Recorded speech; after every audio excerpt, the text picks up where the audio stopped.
Montpellier, à Liège, en Belgique. Donc je vais introduire le professeur Louis Renaud qui va nous parler des asthmes difficiles, de leur prise en charge, des asthmes sévères. Le professeur... Depuis une petite dizaine d'années a été défini comme un asthme je finalement... vous arrête, il faudrait que vous partagiez l'écran, s'il vous plaît. Ah, pardon. Sévère a été défini comme un asthme qui n'arrive pas à être contrôlé malgré des doses élevées de corticoïdes inhalés et de bêta-diurétiques à longue durée d'action, ou éventuellement qui demande des doses élevées pour pouvoir contrôler la maladie. Il faut que le patient ait été prouvé comme adhérent au traitement, ce qui n'est pas toujours facile à faire en pratique clinique. Il faut prendre en compte les comorbidités, mais encore une fois, il y a beaucoup de comorbidités finalement qu'on n'arrive pas véritablement à traiter. Et puis, il faut avoir évalué le patient sur une période d'au moins 3 mois. On ne peut pas poser un diagnostic d'asthme sévère après une première consultation, ça n'a pas de sens. Merci de partager. Même si le patient vient vous voir avec déjà un traitement relativement lourd. Merci de passer en diaporama, s'il vous plaît. Oui. Diapositive suivante. En diaporama, s'il vous plaît. Il faut cliquer sur diaporama. Pardon.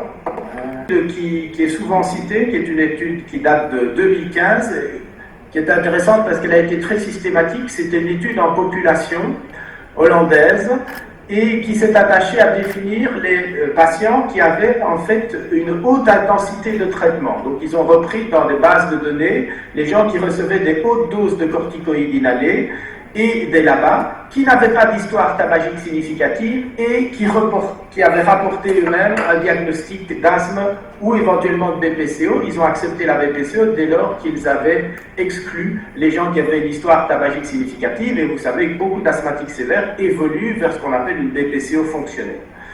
Et donc, ils ont identifié alors une population qu'ils ont nommée les asthmes difficiles à contrôler, parce que malgré le traitement de haute intensité, ils avaient des marqueurs de contrôle qui étaient insuffisants, la Sécu en particulier, le score de contrôle supérieur à 1,5, ou bien des exacerbations à répétition pendant l'année précédente, voire éventuellement des hospitalisations.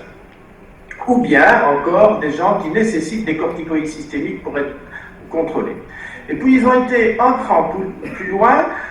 Parmi cette population d'asthme difficilement contrôlée, ils ont véritablement identifié ceux qui l'étaient malgré une bonne adhérence au traitement qui avait été prouvée. Et ils ont prouvé ça par un relevé des prescriptions en pharmacie, le nombre de fois que le patient allait retirer son médicament en pharmacie, l'ICS là-bas, et ils ont défini une bonne adhérence comme des patients qui prenaient au moins 80% de la dose qui avait été prescrite. Et quand on fait tout ça, on s'aperçoit que l'asthme sévère vrai représente 3,6% de tous les patients qui ont un diagnostic d'asthme. Alors il y a d'autres études, celle-ci est plus récente, 2018, une étude de population, une étude suédoise ici, qui finalement a pris une population d'asthmatiques qui était traitée par des médicaments, essentiellement des corticoïdes inhalés et des LABA, et qui s'est attachée à voir quelle est la fréquence d'une série de signes cliniques. Le premier, c'était des gens qui ont des symptômes tous les jours. Ça représente 14% de la population de gens qui prennent des médicaments. Ceux qui ont un VEMS en dessous de 70% des valeurs prédites, ça représente 11%.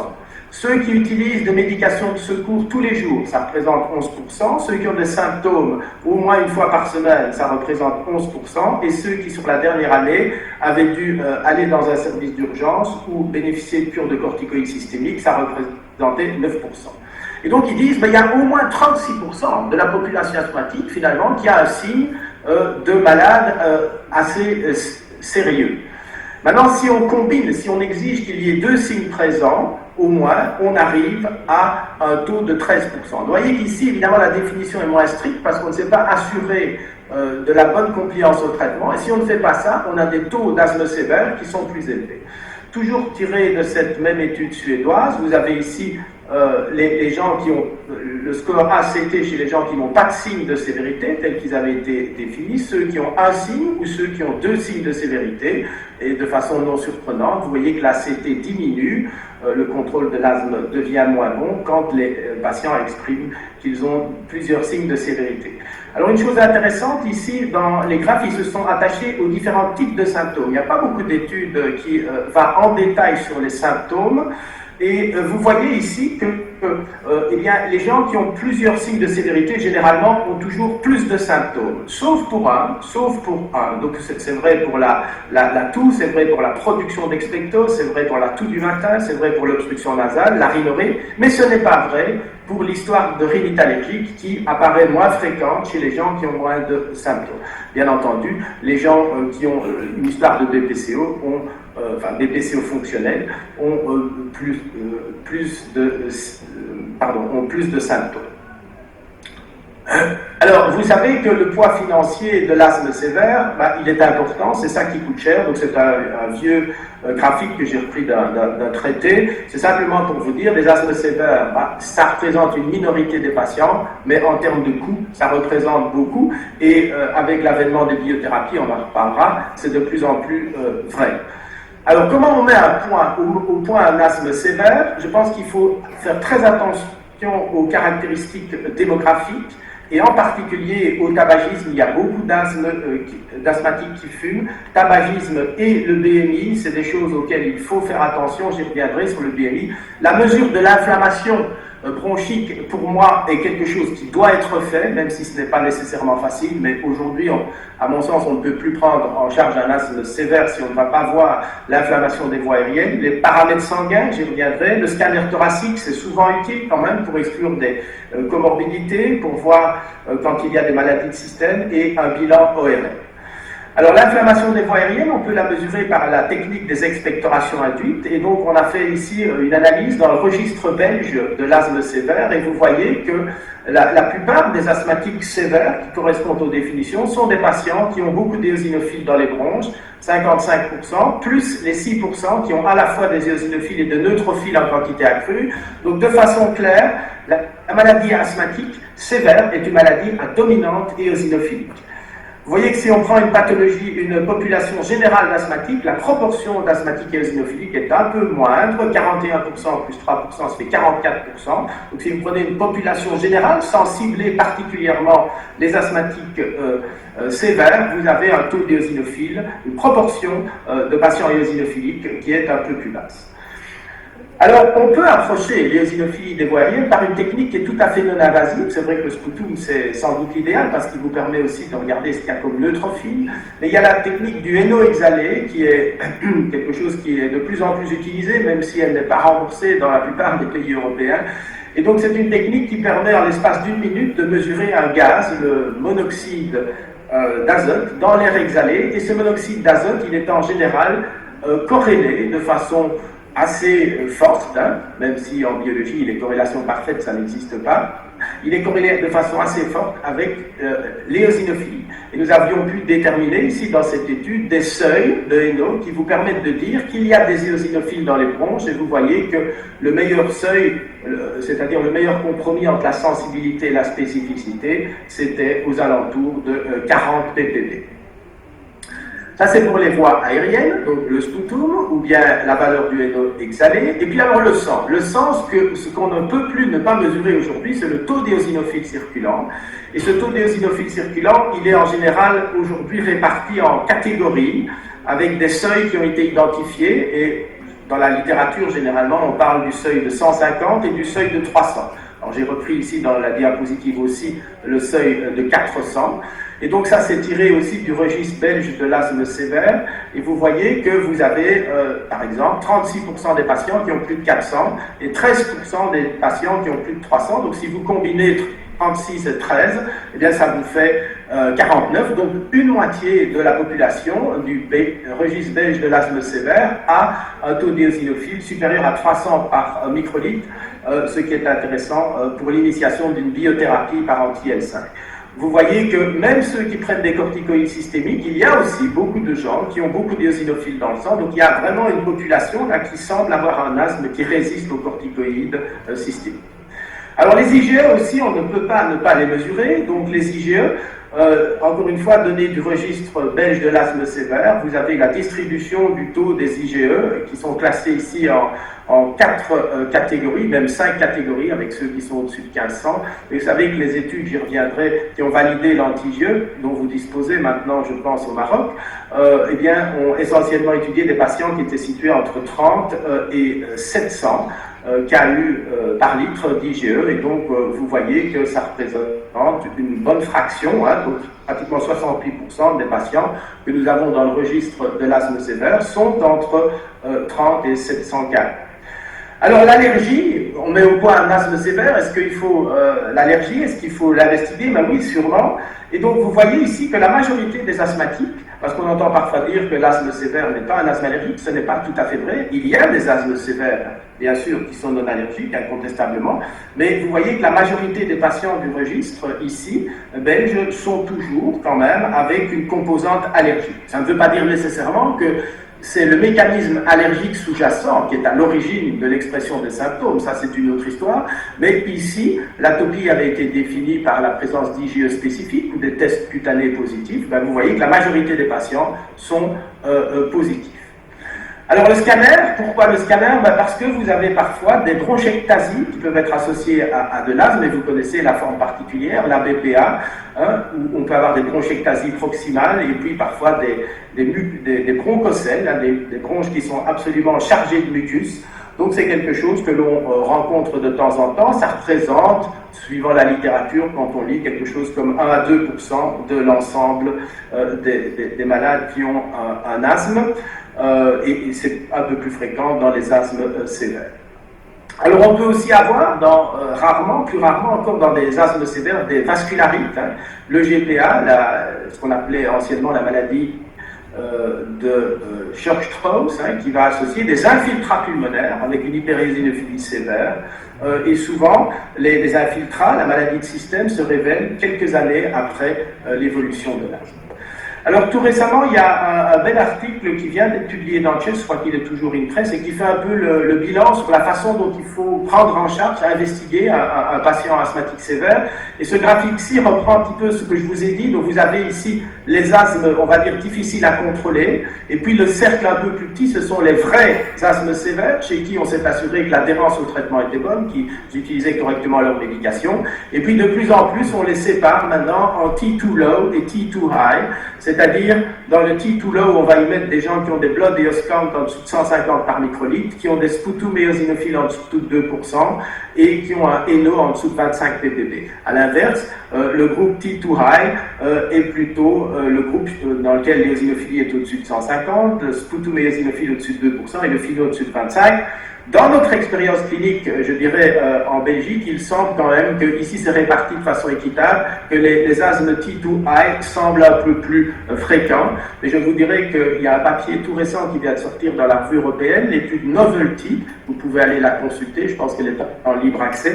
C'est une étude énorme en vraie vie, et vous verrez qu'il y a beaucoup d'asthmes qui n'ont pas les marqueurs T2, en tout cas des asthmes qui sont définis par les cliniciens. Les cliniciens les définissent comme étant des asthmes sévères sans qu'il y ait de critères. On a simplement interrogé les cliniciens de terrain, on leur dit donnez-nous les patients, incluez les patients que vous jugez comme ayant un asthme sévère, il n'y a pas de critères d'entrée, et on s'aperçoit là-bas que beaucoup d'entre eux n'ont pas de critères T2 high. Alors, toujours tiré de ce papier de Simon Couillard, qui est un Québécois, donc il présente un petit rectangle qui est intéressant, et il met en relation le taux d'éosinophiles et le NO exhalé.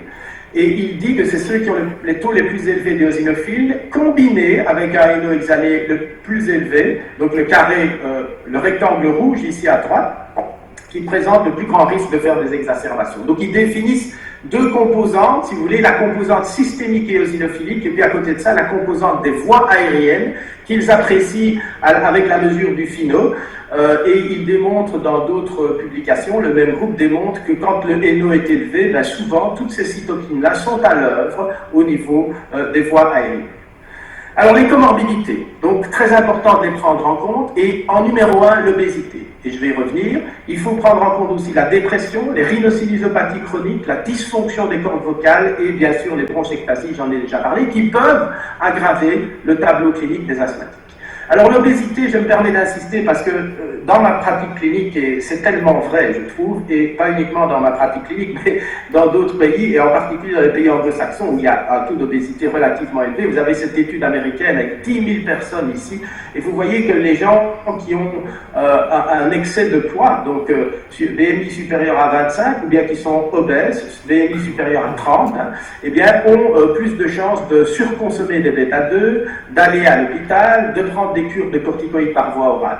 Donc vraiment, l'obésité est quelque chose qui accroît la sévérité de l'asthme. Et donc en Belgique, par exemple, nous avons ici comparé le taux d'obèses dans le registre belge de l'asthme sévère. 25% de nos patients dans le registre belge de l'asthme sévère sont obèses, avec un BMI au-dessus de 30, alors que dans une population générale asthmatique, on a des taux environ de 18%.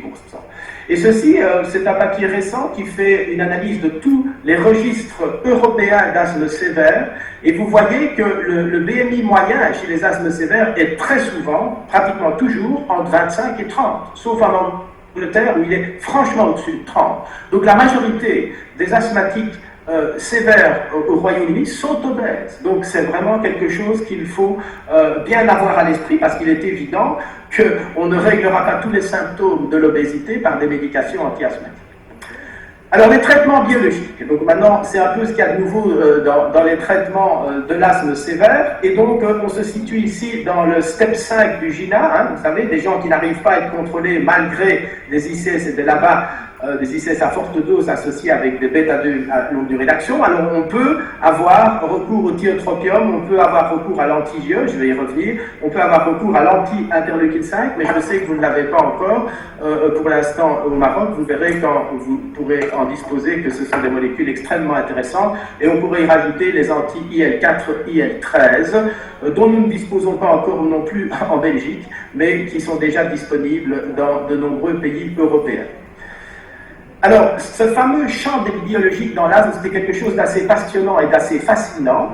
Et donc, vous avez ici repris en rouge les médications qui sont aujourd'hui approuvées pour utilisation en clinique. Et donc, elles sont entourées par les rectangles rouges. Et vous voyez que ce sont des molécules qui vont inhiber l'interleukine 4, l'interleukine 4, l'interleukine 13, l'interleukine 5, les IgE. Et puis vous avez d'autres molécules, l'IL13 aussi, et puis vous avez aussi des molécules qui sont en cours d'investigation et qui ne sont pas encore approuvées pour utilisation en clinique, mais avec des données scientifiques récentes qui sont extrêmement intéressantes. Et là, on pense notamment au TSLP et à l'interleukine 33. Il y a des données très récentes cette année qui montrent que les anti-TSLP et les anti-IL33, interleukine 33, sont aussi intéressants. Donc c'est extrêmement vaste. Et donc c'est le champ des possibles des biologiques, et ça repose évidemment sur la décomposition des mécanismes inflammatoires dans l'asthme. Alors je termine en vous parlant un peu plus en détail de l'omalizumab, qui est, je pense, à votre disposition depuis maintenant quelques mois. Donc c'est un anticorps monoclonal qui cible les IgE, la fraction constante des IgE, et qui par là va empêcher l'IgE de venir se fixer sur ces récepteurs au niveau des mastocytes. Donc il va dépléter le mastocyte en IgE, et il va donc empêcher la réaction allergique et la dégranulation du mastocyte.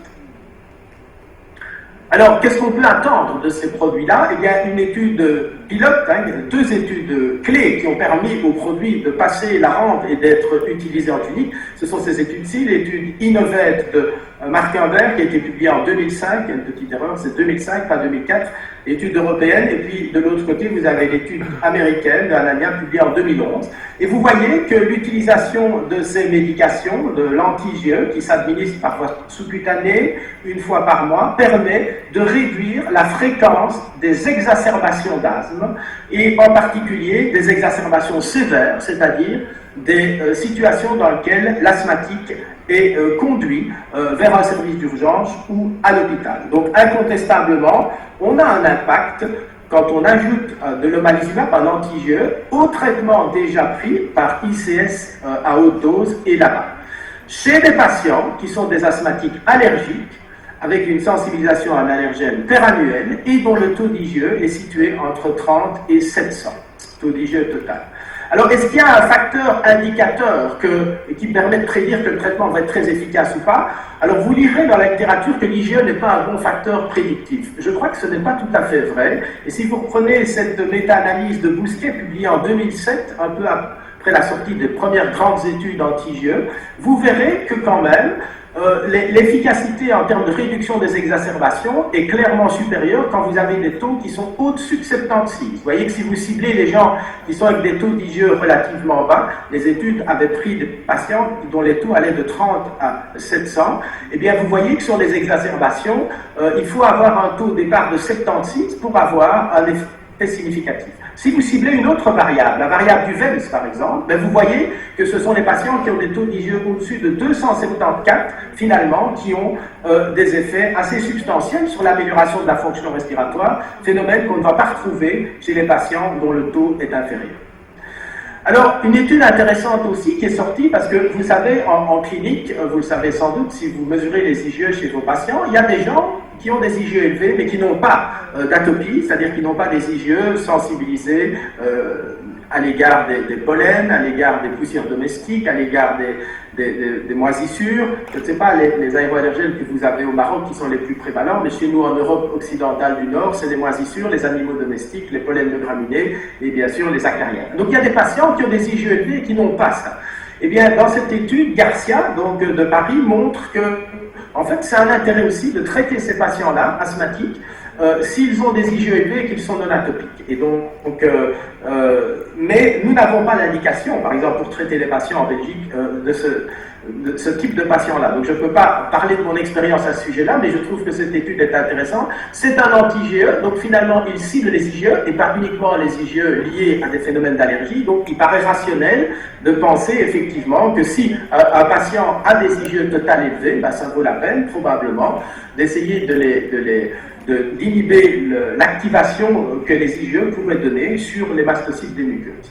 Alors, les traitements par anti-IgE, par omalizumab, améliorent non seulement les symptômes respiratoires, mais aussi les symptômes, au niveau nasal, comme montré ici, une amélioration des symptômes de rhinosinusite dans cette étude relativement récente. Donc, c'est une molécule qui agit de façon systémique et qui va agir non seulement sur les voies aériennes distales, mais aussi, bien sûr, sur la partie proximale des voies aériennes. Et je termine par notre expérience au CHU de Liège. Nous avons jusqu'à présent initié 157 patients sous omalizumab depuis qu'il est à notre disposition. Donc ça, c'est de l'observation clinique.